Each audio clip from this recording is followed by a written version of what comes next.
Hi, everyone. Welcome to another episode of the Winners Ways podcast. This is where we help you to achieve success, whether you talk about your career or your financial life and your life generally, because we want you to succeed.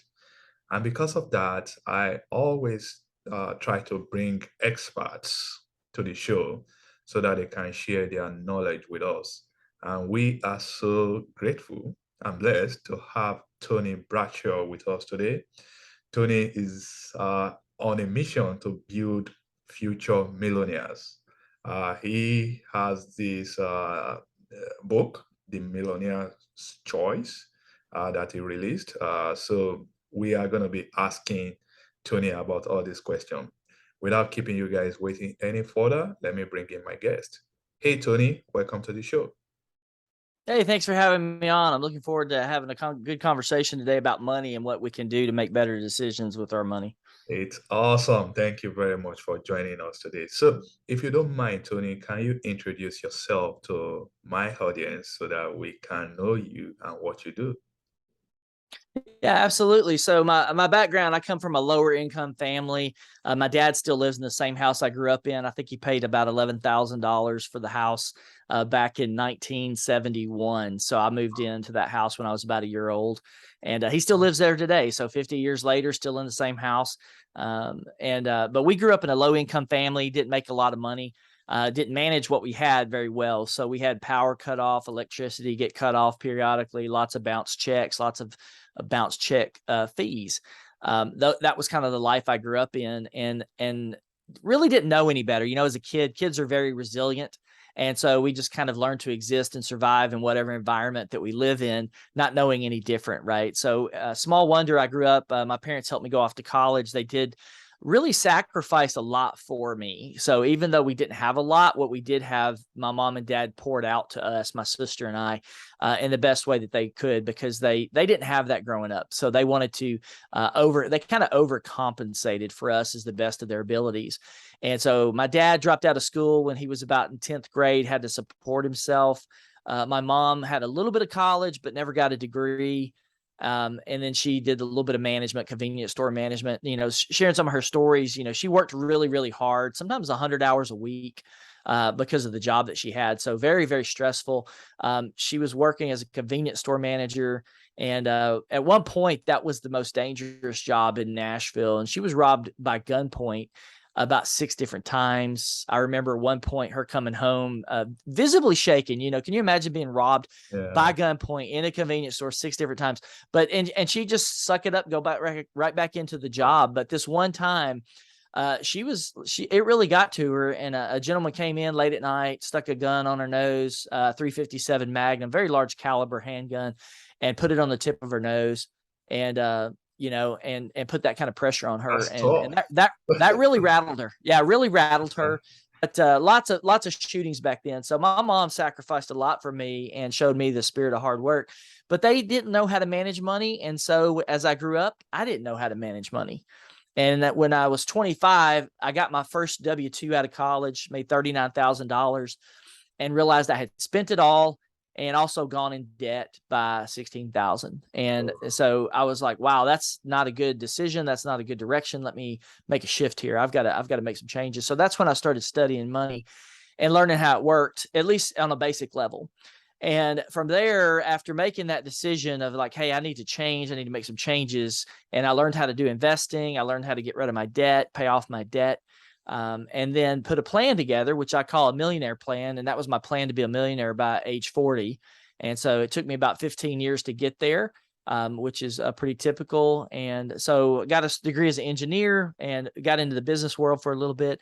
And now I've got a podcast and a book based on the millionaire choice principles, which, I'm helping people do what I did at 25, which is make a millionaire choice, a choice to be different, and then create a plan around that. Like, how do you actually build wealth? That's what I'm trying to help people do these days. Wow, that's awesome. Thank you very much, Tony, for the intro. So, growing up, you spoke about the your background coming from a humble family. What is it about your childhood that really helped you to, make that shift and say, hey, I'm gonna be a millionaire? What is it about your experience in your childhood that trigger or flip that switch for you? Yeah, you know what helped me a lot, and I wouldn't say that it was my childhood or my upbringing that helped me make the shift. Everybody's got to make their shift in their own way. I think some people have to go through a lot of pain to make a mental shift to go, hey, this really hurts. I don't want to live like this anymore. Let me make a shift. Some of that comes from pain. For mine, I wasn't really that much in pain. I just felt like there could be a better way. So for me, it was more of a positive mindset to go, hey, I'm going to move forward. Like, and I was very much wired to be a problem solver and how I could do better. You know, I like to say, be better tomorrow than you are today.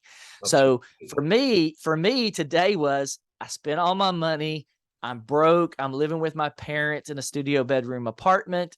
I don't have a lot of assets. I've got $500 in my bank. So that was what I call my financial reality. And so I had to take a really hard look at my financial reality of that day and go, this is where I'm at. Is this where I want to be next year? And the answer was no. I don't want to be in the same situation next year that I'm in this year. So then what do I have to do to change and make that happen? And for me as a problem solver, the way I'm wired, and this is what I've learned from coaching people, is you have to develop a mindset shift. You have to shift your mindset. There's definitely a before and there's an after. Everybody I talk to that builds wealth, there's a before and there's an after. There's the broke where they were at before, and there's a shift, and then there's an after. And they're very different people in their decision making and in their direction. The other thing that has to happen there is you have to develop a vision. Like, where am I going to be? Most people don't have the capability to create a vision for their future. That's why they repeat the same cycles over and over and over and over. That's what I was trapped in for 25 years.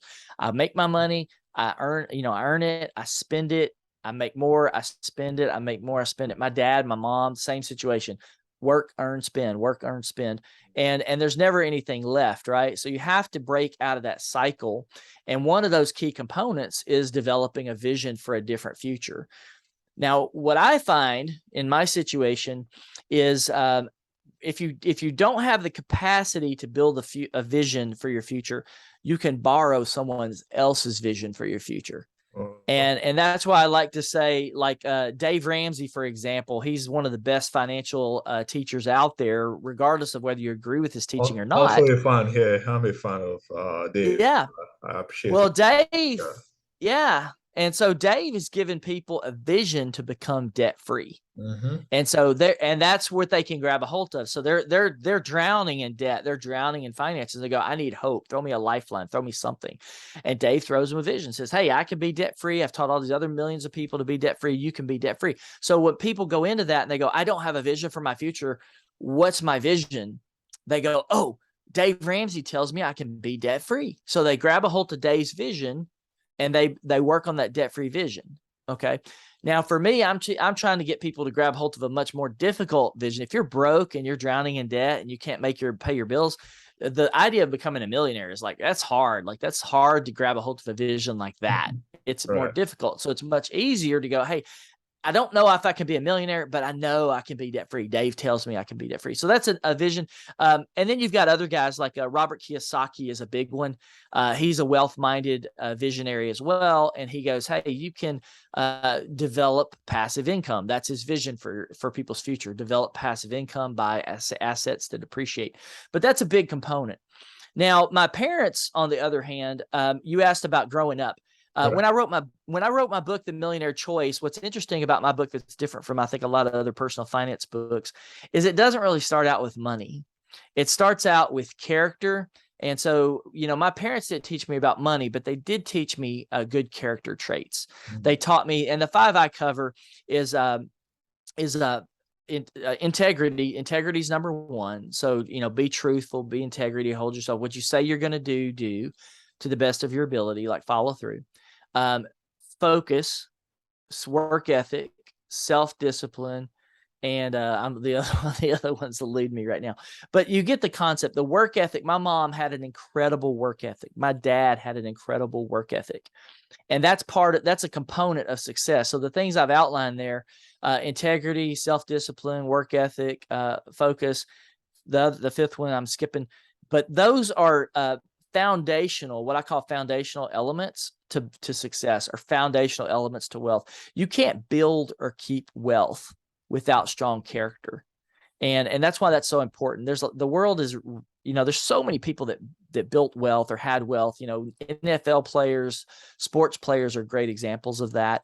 I think it's like, I don't know, 60% of NFL players are broke within 3 years of leaving the NFL. So they make all these millions of dollars, all this money, more money than they've ever seen, but they missed a couple of things along the way. Some of that's character. The second element, millionaire key number 2, which we talk about a little bit more, is called maximize your time. And so everybody's got the same amount of time. You may not grow up in the same situation, in life, or you may not start from the same starting point.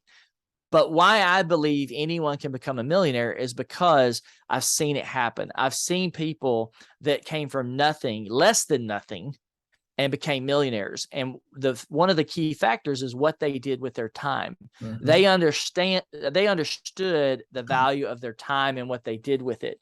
And that's a big difference between somebody who builds wealth and someone who goes through their entire life on that work spend cycle and never change. So those are kind of the big cornerstones, I think. I like to call them foundation items, because those are the things that have to come first before you can even dream of starting to build wealth. You have to start with those kind of core foundation items.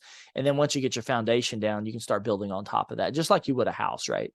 That's so good, Tony. A lot of information that you've shared right there.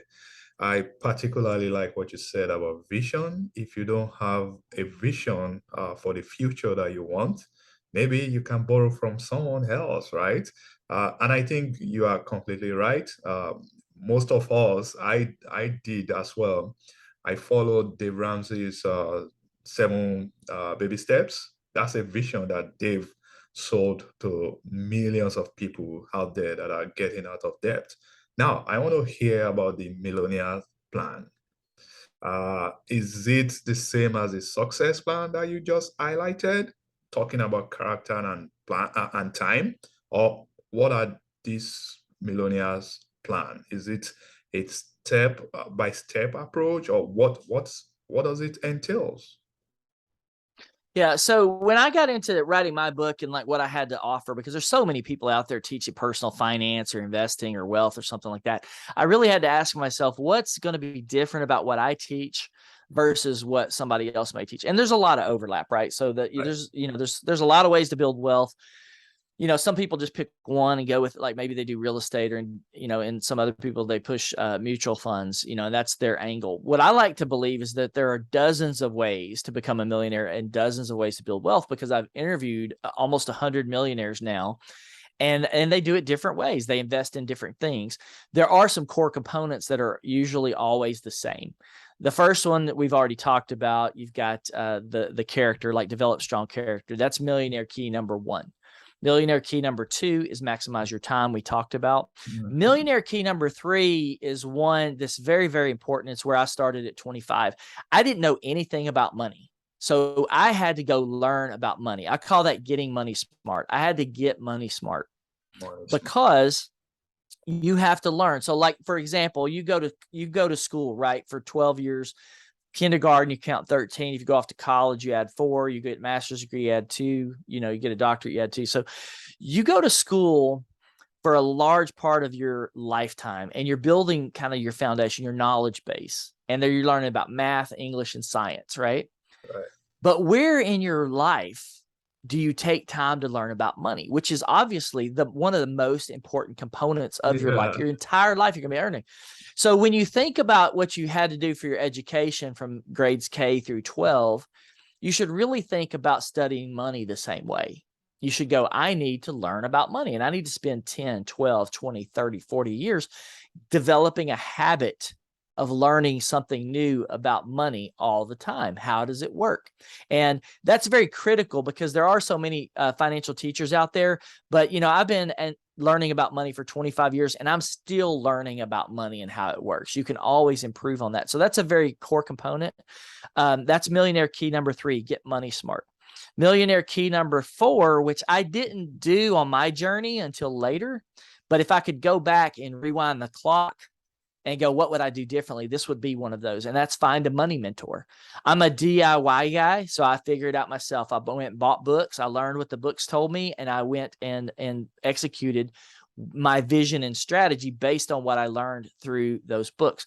If I could rewind the clock, what I would do is I would have found a community of wealth-minded people, and I would have plugged into that. And you're going to grow a lot faster in a relationship with people who know how to manage money than you would reading a dozen books. So by connecting with other people, you can accelerate your wealth strategies or your wealth growth or your ability to manage money much, much faster in a community group of people who are, like I like to say it, going in the same direction you are. If you put a group of future millionaires together, they're going to accomplish a much greater task than if you were trying to figure it out on your own. And you're going to make fewer mistakes because, I made mistakes along the way. We could talk about those, but you're going to make fewer mistakes if you work in a group and work along with other people. So those are other keys that go into there. After that, you get into, like I said, get money smart. You have to learn about making a budget. So I call that watching your money. No one cares more about your money than you do. So if you're not going to take time to care about it, then why is anyone else going to do that? So you have to learn that strategy. So, do a budget. I call it a spending plan. Budgets are kind of bad mojo because, the hair on the back of your neck rises up. At least my wife, so let's talk about budget. She's kind of scared of the budget. So she gets real nervous. I do understand. And yeah, so I call it a spending plan. It's a lot more fun to figure out where to put your money to build wealth or to go have fun with it or whatever. And so just, spend it in the right places, put it into the right places. I like to say avoid debt. Get out of debt and avoid debt. Those are two topics. And what I mean by that is consumer debt. Consumer debt would be, hey, I need to go buy a TV today. Right. Well, you got to understand the time value of money. If you spend $1,000 on a TV today and you're, let's say, 30 years old, that's actually more like, 65 minus 35. Let's go 30. Let's go 30. Yeah, 35 is good. So 6 cycles, about 6 cycles. Right. So that's really a 1,000, 2,000, 4,000, 8,000. Like 60, that's like a $64,000 TV in future money.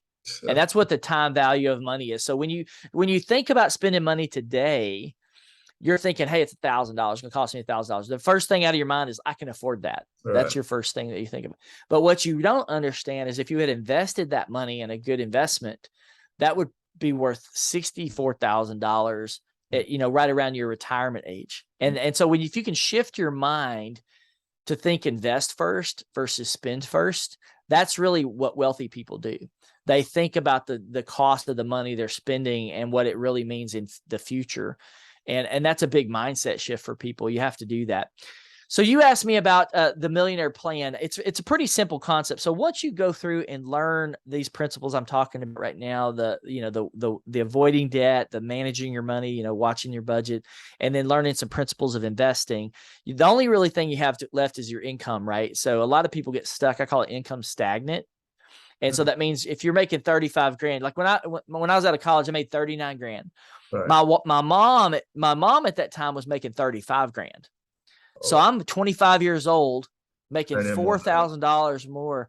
I thought I was like the king of the hill, man. I'm like, man, I just got to the party. I'm 25 years old. My mom's 45. I'm making $4,000 or $5,000 more a year than she is. Like, I got this game beat, man. That was my mindset. Yeah. What I didn't realize until later, because I came from a low income family, I didn't know what $100,000 income looked like. I didn't know I could make $100,000 a year. I was at 39 and thought I was king of the hill. I didn't know what 250. I did not know that I could make 250 grand a year. I did not know I could make 500 grand a year. I didn't understand the fact that you can make as much money as you want to make. You just have to use your time right and invest in yourself in the proper way to create that income. And I did not understand that as a 25-year-old just starting out on my journey. And some people don't learn that in their entire lifetimes. But, most people I talk to, it really comes down to you got to invest in yourself in the right way. And I've got some friends, man, they spend literally hundreds of thousands of dollars on personal development every year just to make themselves better. And they've been doing that for a number of years. So, I mean, I have never done that. I've never spent $200,000 on my personal development. Now, I've spent maybe $10,000 or $20,000 in a year on my personal development. But to think about spending 200,000, like that's just a number that's just beyond even my comprehension today. I'm not Yeah. playing it. I'm not playing at that level now, right? But Not I'm yet. starting to hang out with those people that play at that Mhm. level. And that's, if you want to go where other people have been, you got to figure out how to get around those people, right? So they say you're an average of the 5 people you spend the most time with. That could be your job, your income, your lifestyle.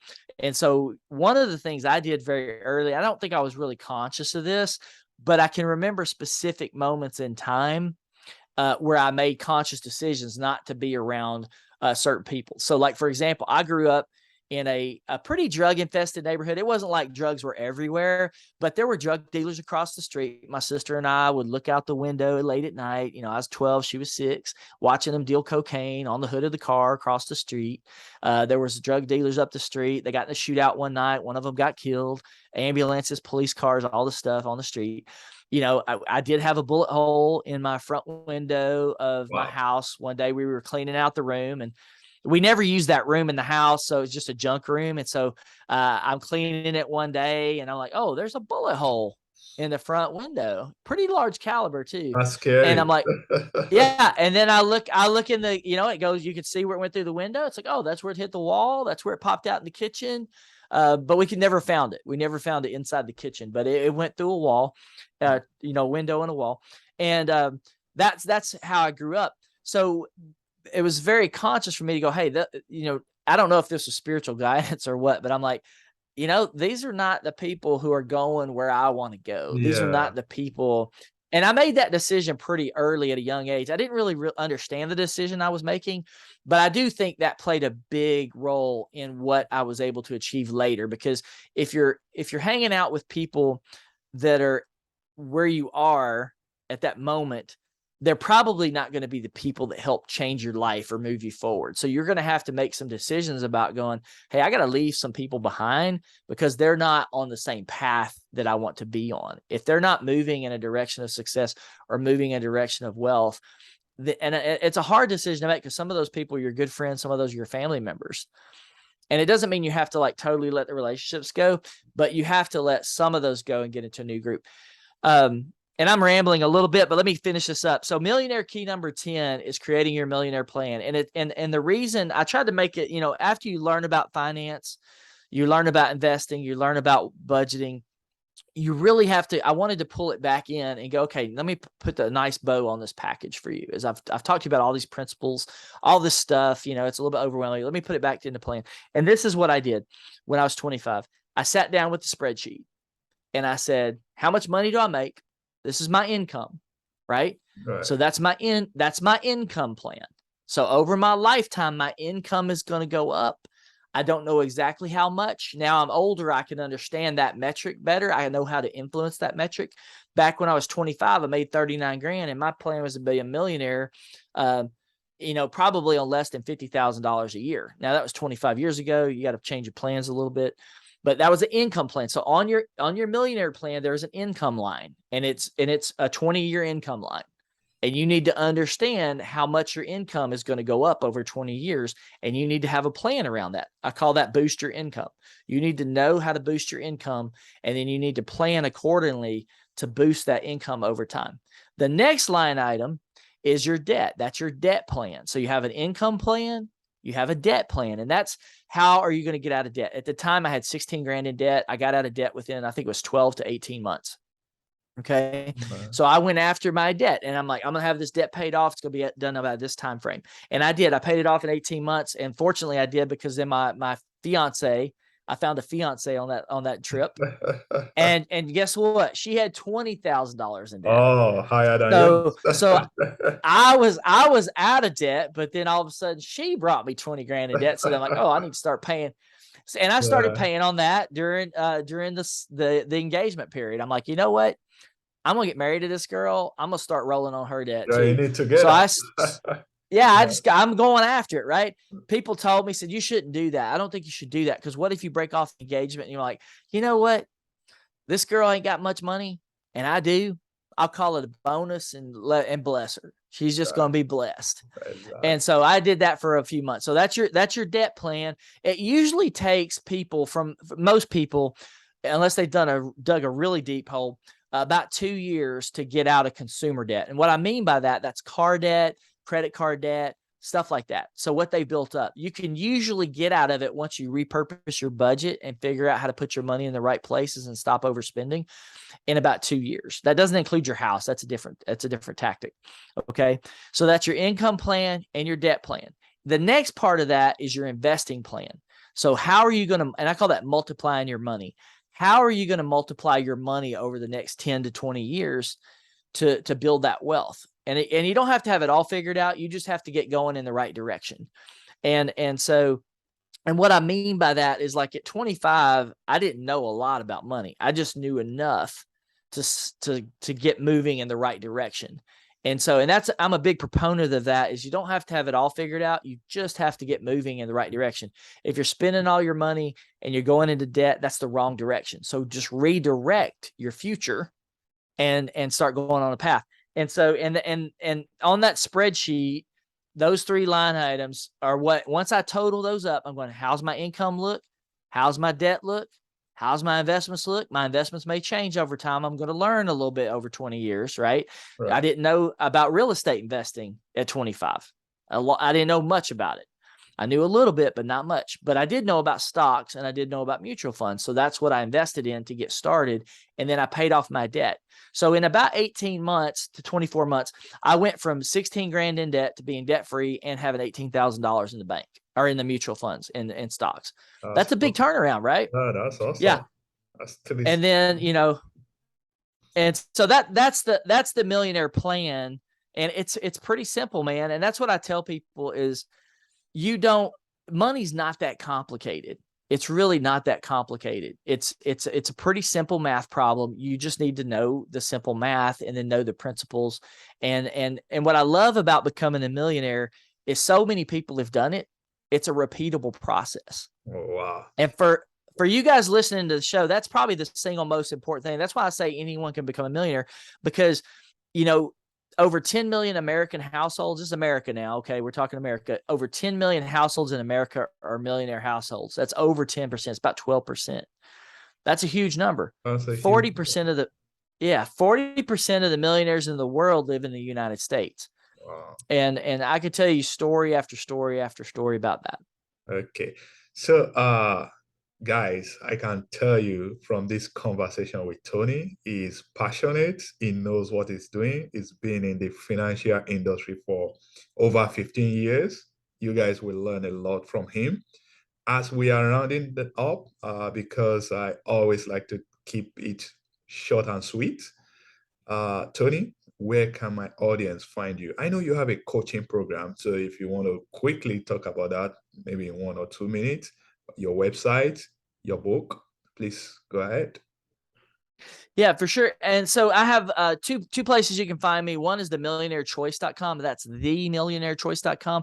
I've got a lot of free resources on the site there. The 10 keys you heard me talking about, they're listed on there. Download those, check them out. There's also a couple free ebooks. You can get my book for free on the ebook on the website as well.